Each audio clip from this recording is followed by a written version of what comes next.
Welcome back to Rock Your Day. I'm just gonna put that there in the car. Just getting out of a workout. Hubby's in the car here. Say hi, Jules. Hello. Hey. I have my headset on, so I don't know if you can hear him. But hi guys, happy Wednesday. Welcome back to Rock Your Day. I'm so glad that you're part of the Rock Your Life community here on Facebook. My name is Aleandra.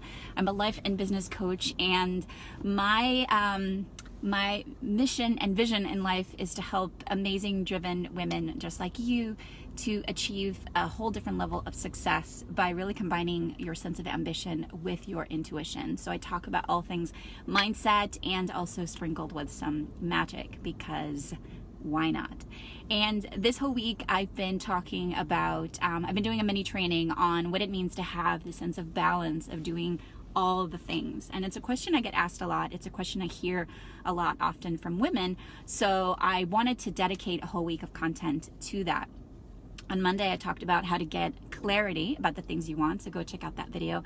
Yesterday, I talked about what I call the framework, which is basically how you set yourself up for success with processes, habits, systems in your life that help you, really create the space for you to then tap into what you want to do on a bigger scale, so that you're not wasting a ton of energy on things that may not be moving you forward. So go check out that video for more on that. That was yesterday. And then today, I want to talk all about support. Support. Now, coming from someone who used to identify as a lone wolfer, meaning, any lone wolfers out there, raise your hand, meaning we think we can do it all ourselves. We typically tend to know better than anybody else. We don't want to, sometimes we just don't want to bother others with the stuff. And most of the time I feel it's a sense of perfectionism that keeps us from reaching out and sharing what we're doing with other people, because we want to be in a place where we have it all figured out before we actually share it widely. And this is something that comes up for me all the time, still to this day. It happens with my husband and I. It happened yesterday, where I made some plans a couple of months ago, some travel plans that I didn't tell him. And the reason I didn't tell him, and I totally lone wolfed it, he's like, is because I didn't have it all figured out. These were plans. I bought tickets to go to an event on that a coach was doing. Marie Forleo actually is doing this amazing event on Monday night in New York. She's launching her book. As you guys know, everything is figureoutable. Really excited for it to come out. It's coming out in a few days. And so I bought tickets for this event because I was like, oh my God, I must see Marie Forleo live. Like, that woman has been inspiring me for years. And so I got tickets, and I hadn't gotten the actual plane ticket to go to New York or anything. And then after, a couple weeks ago, I was like, you know what? I don't know that going to New York right now is the best idea. Still, I had not told anything to Jules. Now, I'll mention that we've been getting better and better and better about our communication in terms of being much more open with each other. We've always had a great relationship, but we've really been amping up on our more direct communication with each other and co-creation with each other. We're working on a podcast which will be launched soon, and we're going to be talking a lot about how we're shifting as a couple. And so we've been doing really great, and still I play the total lone wolf game. I don't reach out for support from a space of, well, what if he doesn't support my idea, right? So I don't get support from him because I'm like, oh, what if he doesn't support my idea? So is anybody out there playing that same game with your spouses, with your partners, with your family, with your friends? What if they don't get me? And what I miss out on is two things. I miss out on the genuine support that he can give me as a husband, as a co-leader in the business that we're building, as a friend, as someone who supports me completely in everything I do. I miss out on that because I don't let him in on the conversation. I don't ask, hey, this is something important for me, I want to do this. And I have asked that for other things, for many other things that have happened this year, but for whatever reason, this event, I just didn't. And I'm just being totally honest with you guys, because that's been, literally we had the conversation last night. We had a breakdown over it, and then, we communicated through it, and now we're in a better place. I'm currently trying to sell the tickets because I don't think I'm going to make it to New York. So if anybody wants tickets for the Marie Forleo event, let me know. But the point I want to make is that when we don't reach out for support, when we don't communicate what we're doing, then we're leaving a lot on the table. And we end up being in this space of isolation and this own kind of self-made prison that actually creates this subconscious self-sabotage. And I know I've just threw in a lot of big words there, but just follow me along.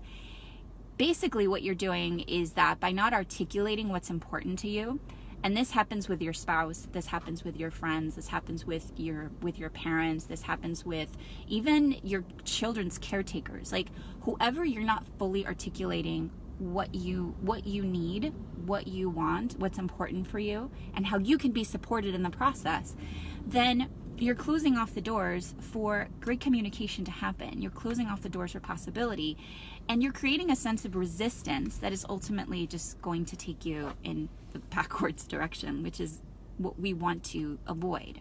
So what does support look like? Support to me looks like speaking.